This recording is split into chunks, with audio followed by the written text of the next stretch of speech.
Olá, meus amados, tudo bem? Vamos à nossa aula de língua portuguesa. Eu espero que todos estejam bem, com saúde, em paz. Parabenizo aqueles que já mandaram todas as atividades. Eu tenho muitos alunos que estão com todas as atividades entregues e eu estou muito feliz. E aqueles que ainda estão no processo de conclusão, eu estou aguardando, tá certo? Vamos nos animar, vamos nos esforçar, porque tudo isso já está passando. Vamos ter ânimo e fé em Deus, tá certo? Para superar todos os obstáculos. Acordem com fé, com determinação, com a alegria de viver, porque viver é dádiva divina. Vamos estudar. Hoje nós vamos estudar a variação linguística, tá certo?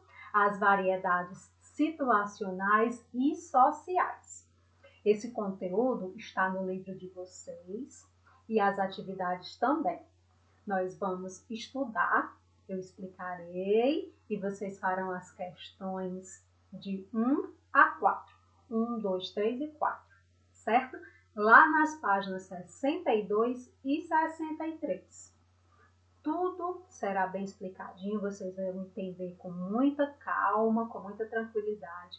Qualquer dúvida, amados, volta o vídeo novamente. Tenta organizar os horários para estudar, como se estivesse na sala normal. Eu sei que tem dias que é mais complicado, eu compreendo, mas vamos ter ânimo, vamos determinar, porque quando a gente determina, a gente consegue atingir o objetivo. Então, determine em estudar, ter um horário específico para o estudo, não esqueçam de copiar a atividade com caneta, de forma preferencial, caneta, e responder com lápis. Faça organizado, tenha capricho com a letra, faz o cabeçalho bem bonito, coloca teu nome completo, tua turma, teu turno, a data da atividade é bem importante. Por quê, professor?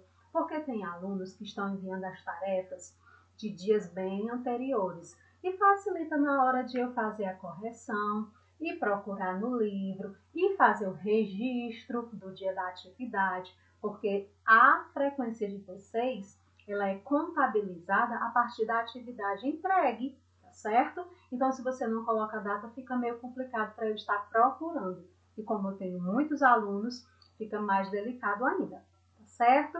Então, vamos colocar nossas atividades em dias, vamos estudar. Vocês são muito inteligentes e capacitados, tá certo? Vamos lá. Para ilustrar, eu coloquei aí esses amiguinhos. Vocês observem que cada um traz uma fisionomia, uma característica diferente, né? Cada um representa um lugar diferente desse nosso mundo, desse nosso universo que Deus nos criou, nos presenteou. Então, essa variação linguística tem a ver também com essa imagem, que a tia colocou aí propositalmente, tá certo? Vamos lá. Comecemos com a parte da explicação, que diz assim: quando escrevemos ou falamos, é preciso adequarmos nossa linguagem à situação de comunicação, que envolve os interlocutores, o contexto em que se encontram e a intenção de quem produz o texto. Ok. Para início de entendimento. Quando nós vamos falar ou escrever, amados, nós adequamos a nossa linguagem, a escrita ou falada, de acordo com o quê? Com a comunicação que nós queremos estabelecer. E essa situação de comunicação, ela envolve quem? Envolve os interlocutores, que são as pessoas que estão envolvidas na situação de comunicação, o contexto e também a intenção. Se é o texto produzido, é escrito. Se o texto é produzido oral, é uma conversação, certo? Então, a variação no uso da língua, que pode ser observada conforme as diferentes situações de comunicação no dia a dia, recebe o nome de variedade situacional. Vejam, meus amados, que a palavra situacional lembra situação, não é? situação. E a situação é aquele momento em que é adequado nós utilizarmos determinada fala, seja ela escrita ou oral. Então, vamos entender aqui com os exemplos, o exemplo que a tia Mônica colocou. Variação situacional é a capacidade que tem um mesmo indivíduo pessoa, certo? De empregar as diferentes formas da língua em situações comunicativas diversas, procurando adequar a forma e o vocabulário em cada situação. Ok. Então, na variação situacional, professora, significa que a pessoa, que é o indivíduo, ela vai empregar formas de falar em detrimento, ou seja, em determinadas situações diferentes, ela vai procurar falar, se expressar ou escrever de forma adequada em determinadas situações. É desse jeito, de forma bem simples para que vocês entendam. É isso mesmo. Quando eu quero me direcionar numa situação no trabalho, eu utilizo a língua, a fala de determinada maneira.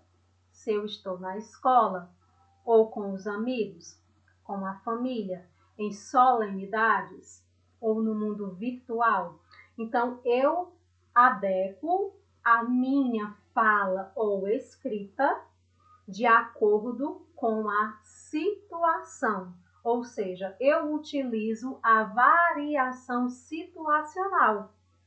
Mais uma vez, eu me pronuncio, eu falo, eu utilizo a oralidade, a língua oral ou a língua escrita para expressar a minha intenção de acordo com a situação em que eu esteja envolvida, eu e os outros interlocutores. Então, é isso que é variação situacional, certo? Vamos aqui. O produtor de um texto é quem produz o texto.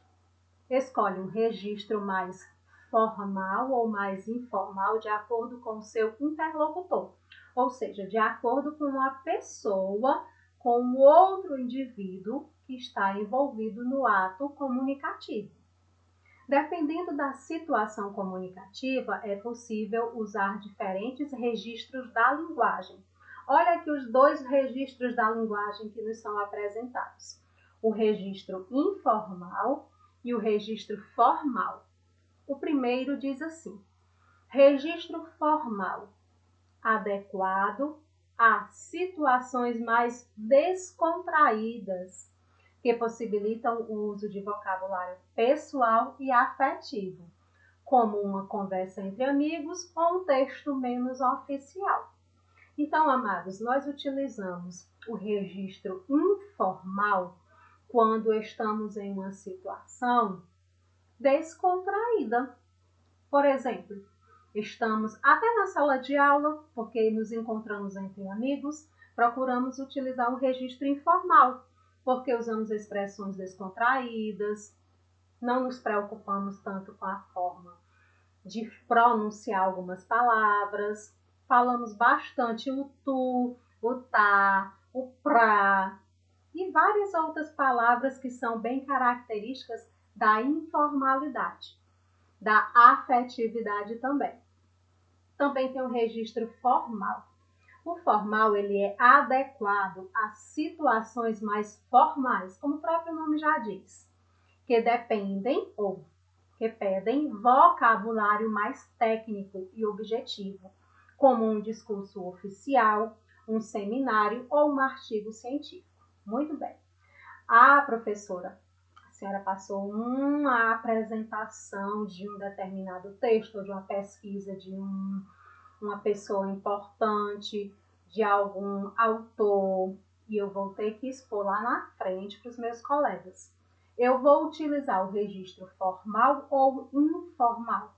Claro que é o formal. Por quê? Porque você vai apresentar para os demais colegas e para a professora também, um texto, uma produção de um trabalho que requer essa formalidade, que requer palavras que são mais técnicas, que não envolva tantas gírias e nem palavras que são características da informalidade, como o tu, o pra e outras palavras que são informais. Então, quando você vai apresentar um trabalho ou vai escrever também algo importante ou um seminário, você tem de utilizar o registro formal. E as palavras com registro formal nós encontramos onde, professora? No dicionário, em textos narrativos, em textos que envolvem um registro formal, reportagens, algumas, né, que são de conceituados escritores, eles tendem a utilizar o registro formal, certo? Vamos continuar. Agora nós temos outra variedade. Vamos entender. Vimos a variedade situacional, vimos o registro formal e o informal, e agora vamos à variação social, certo? Que é a variedade social. Vamos lá.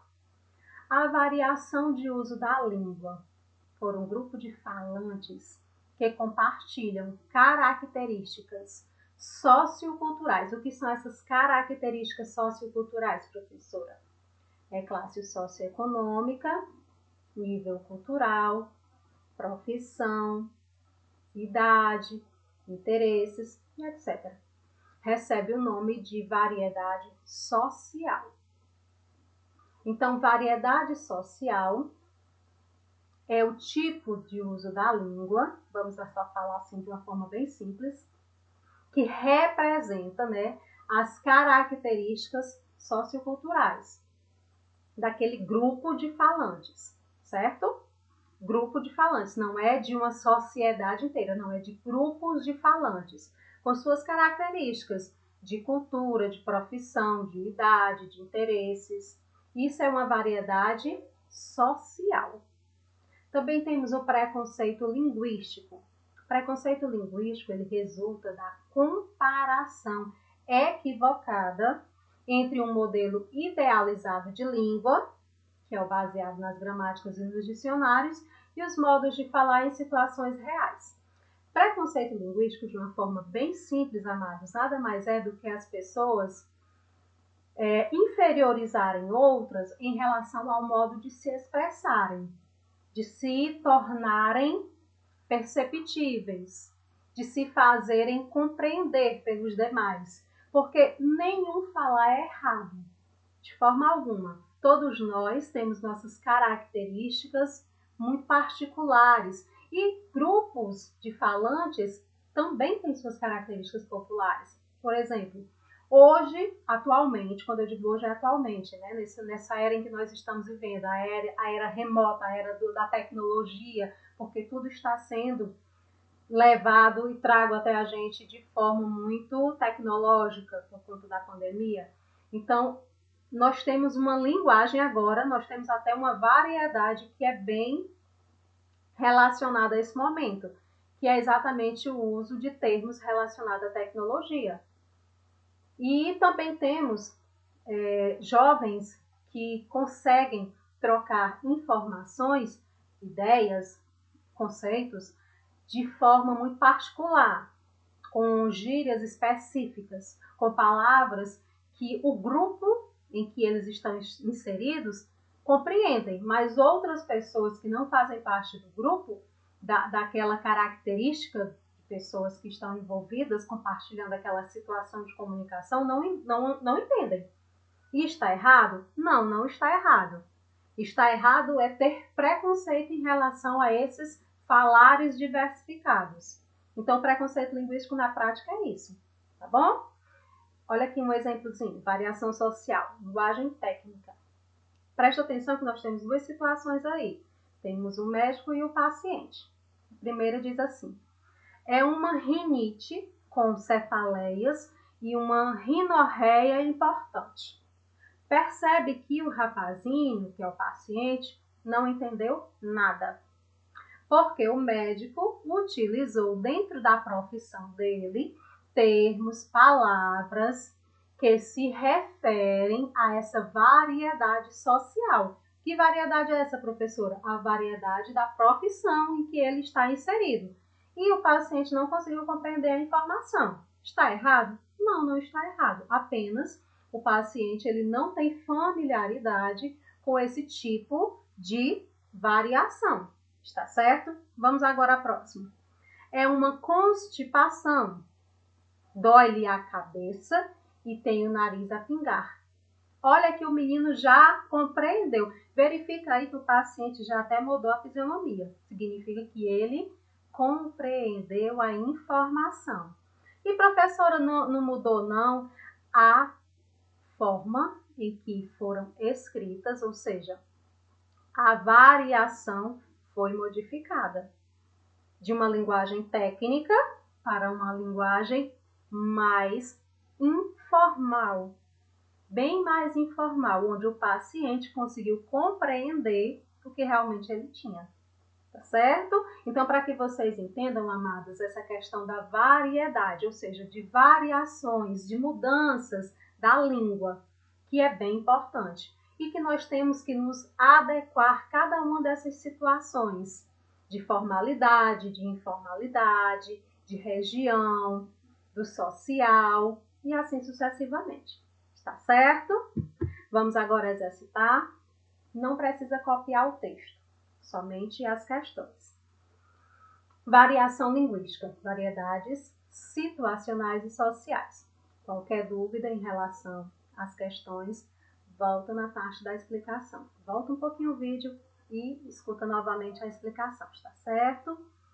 Releia o trecho abaixo, que reproduz a fala da velhinha ao notar que as moedas de prata se transformaram em um bloco de ferro. Ok. Minha nossa, agora é um bloco de ferro. Ora, não podia ser melhor. É muito conveniente. Eu vou vender isso fácil. E conseguir várias moedinhas por ele. Sim, é muito mais prático que um monte de ouro e prata que iam me deixar acordada de noite, com medo de ser roubado. Um bloco de ferro é uma coisa boa de ter em casa. A gente nunca sabe quando vai precisar dele. Ok, trechinho lá do nosso texto, né? Da nossa leitura que foi feita na aula da semana passada. Então, vamos ao item A. Nesse trecho, que expressão marca a surpresa da velhinha com o acontecimento. Copia no caderno. Então, nesse trecho aí, amados, que eu acabei de ler, vocês vão retirar um trechinho. Só uma pequena frase que representa a surpresa da velhinha com o acontecimento. Qual era o acontecimento? O que estava lá dentro da panela, né, de ferro, ia se transformando. Então, você vai retirar só uma frase bem curtinha, está bem? Que representa essa surpresa da velhinha. Digo logo que está na primeira linha, que é para ajudá-los, tá bom? Item B. Nessa situação, o esperado era a velhinha se aborrecer com o ocorrido. Que trechos explicam a razão dessa quebra de expectativa? Quando fala trechos, você também vai retirar do trecho expressões que exemplificam essa quebra de expectativa. Como assim? Porque esperava-se que ela ficasse muito triste, chateada, porque ela ia perdendo ouro e prata, valores. E ela não ficava triste. Então, você vai retirar o trecho que comprova exatamente essa quebra de expectativa. Está bem? C. A linguagem desse trecho tem registro mais formal ou informal? Olha que a tia explicou anteriormente. Você vai agora voltar ao vídeo e vai assistir novamente a parte em que eu falo de registro formal ou informal e vai responder o item C. Esse trecho, ele apresenta características, expressões, palavras que representam o registro formal ou informal. Responde e vai relacionar sua resposta à situação comunicativa. Pode tirar um exemplo daí, tá bom? Pode retirar daí mesmo exemplos. Se você acha que é formal, coloca o exemplo. dentro do trecho. Se acha que é informal, também coloca o exemplo retirado do trecho, está bem? Como você viu na atividade anterior e estudou no capítulo 1, dependendo da região onde moram ou da situação comunicativa, as pessoas usam determinado modo de falar. Agora você vai analisar as variedades linguísticas, situacionais e sociais da língua portuguesa, que foi o que eu já expliquei anteriormente, para poder melhor vocês conseguirem responder as questões. Vamos lá? Questão 2. Não precisa copiar o trecho também. Variedades situacionais. Leia o texto a seguir.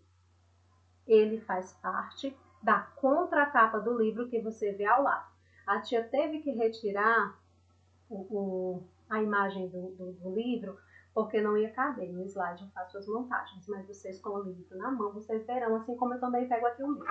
Vocês observam que na capa do livro tem aí várias imagens, né? Tem o fundo amarelo, é bem interessante. Olha o que aqui diz.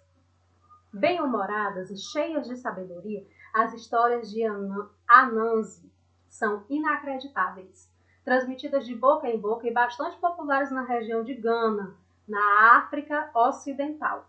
Elas falam de costume, tradição, ética e respeito, mantendo-se vivas na memória do povo desde há muito tempo.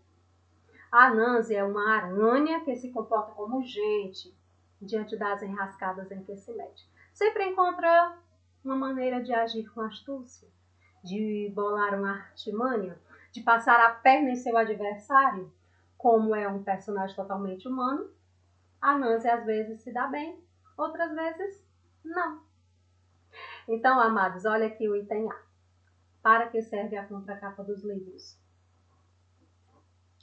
Para que serve? Esse texto foi retirado da contracapa do livro que está aqui do lado. Do lado, sabemos que do lado da questão. Para que servem essas informações? O que vocês acham? Qual é a finalidade dessas informações que estão na contracapa do livro? Tem um porquê, tem uma razão. Aí você vai escrever qual é esse motivo. Está bem? Item B.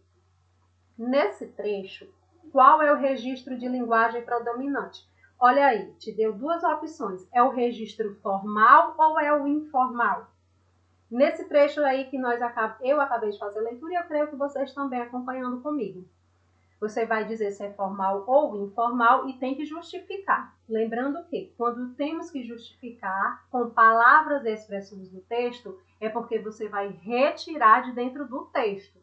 Se você vai retirar, copie tal qual está lá. Para comprovar. Comprovar o que, professor? Se você acha que o registro é predominantemente, ou seja, a maioria das palavras empregadas nesse texto, ele é de registro formal, então você vai escrever formal e vai colocar expressões que justifiquem essa formalidade. Mas se você acha que esse texto ele tem mais características de informalidade, você vai também colocar essas expressões. Está bem? Item C. Considerando que a obra se destina ao público infanto-juvenil. Caso de vocês, amados. Porque foi usado o registro indicado no item B. Olhe que a resposta do item C depende da sua resposta do item B. Então, você vai justificar o item C de acordo com o que você responder no item B. Como assim, professora? Por que foi usado o registro indicado no item B?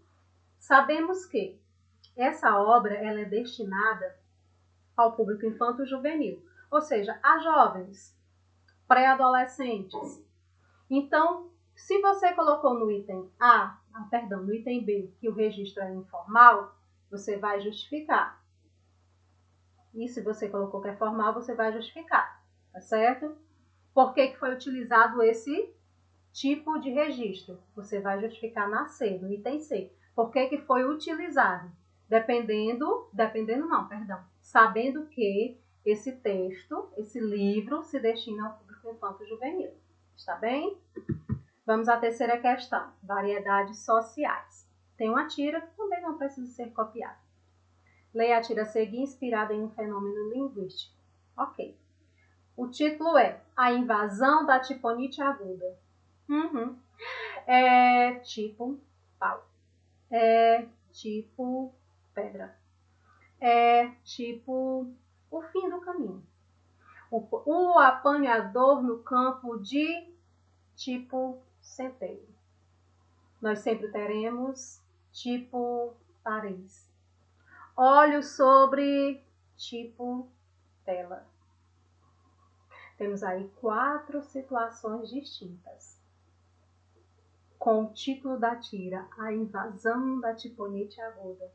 Vamos entender o que o item pede, gente? Cada item vai pedir algo muito interessante em relação a essa tira. Vamos ao item A. Qual é o termo que se repete na tira? Em cada um desses quadros, repete-se um termo. Você vai colocar aí qual é esse termo, essa palavra. Item B. Na tira, em que situações o termo identificado é usado? Presta atenção. Na tira, cada um desses quadros ele tem uma situação em que o termo que está sendo repetido ele é utilizado. Aí você vai falar. No primeiro quadro, o termo, aí você diz qual é o termo que se repete. Eu não vou responder, né? A palavra tal é utilizada nesse contexto. No quadrinho 2, a palavra, aí você vai e coloca qual é a palavra que se repete. É utilizada em um outro contexto e vai dizer qual é o contexto. O contexto é a situação. No terceiro quadrinho, da mesma forma e no quarto também. Tá certo? Item C. O termo identificado é uma gíria. O que é isso? Ou seja, uma variedade ligada a um grupo social. Ó, variedades sociais. A gíria é uma variedade social ligada a determinado grupo de pessoas, né? A princípio, esse termo era comum na fala de alguns adolescentes. Com o tempo, passou a ser adotada por outros grupos. Qual é a intenção do cartunista ao usar o termo nas situações apresentadas? Porque a gíria ela foi colocada ali em 4 situações bem diferentes, bem distintas. Então, qual a intenção do autor, que no caso é o cartunista, de empregar essa gíria em cada uma dessas situações diferentes? Qual a intenção dele? Ele tem uma intenção aí bem clara. Você vai pensar um pouquinho para poder imaginar qual seja essa intenção e responder o item C. Item D. De que forma o título da tira se relaciona com essa intenção do cartunista? O que é que tem a ver o título, a invasão da tiponite aguda, com todas as outras situações de comunicação em que está envolvida a gíria? Qual é a relação de sentido que há entre o título e as situações? Aí você vai e escreve. Questão de número 4. Ah, bem tranquilo. Não precisa copiar o texto também, tá bem? Não precisa. Ah, você observou o uso de uma gíria na atividade anterior? Perfeito. Ah, você costuma usar gírias? Sim ou não? Bem pessoal, tá? Já foi criticado por usá-las? Também vai responder de forma bem pessoal. E em que situações? Se foi criticado, diz sim ou não e explica aí uma situação. Bem tranquilo, bem simples. Leia esta definição de preconceito linguístico. Você vai só ler, não precisa copiar. O termo preconceito designa uma atitude prévia que assumimos diante de uma pessoa ou de um grupo social, antes de interagirmos com ela ou de conhecê-la. Uma atitude que, embora individual, reflete as ideias que circulam na sociedade e na cultura em que vivemos. Assim, uma pessoa pode receber avaliações negativas por causa da língua que fala ou do modo como fala sua língua. Perfeito. Então, nós temos aí a fonte de onde foi retirado esse trecho sobre a definição de preconceito linguístico. Agora você vai responder esse pontinho. É para copiar, tá certo, amados? Você já se deparou com uma situação de preconceito pelo fato de uma pessoa ou grupo usar determinada variedade linguística? Você vai responder de forma pessoal. Essa pergunta ela é particular, ela é individual. Você já presenciou ou mesmo foi alvo de algum preconceito linguístico por falar determinada palavra ou determinada informação em que as pessoas não entenderam ou quiseram fazer assim um pouco de ter preconceito com a sua forma de se expressar. Você diz sim ou não e comenta. Conte aos colegas, no caso você vai comentar por escrito, tá certo? Qual foi a palavra, o termo, situação, está bem? Eu acredito que todos nós já tenhamos passado por alguma situação de preconceito linguístico, tá certo? Meus amados, nós ficamos com a nossa aula por aqui. Tenham uma excelente semana de muita paz, de muita saúde e olha o compromisso com a atividade. Está bem? Olha, um abraço muito carinhoso. Fiquem com Deus. Até a próxima aula.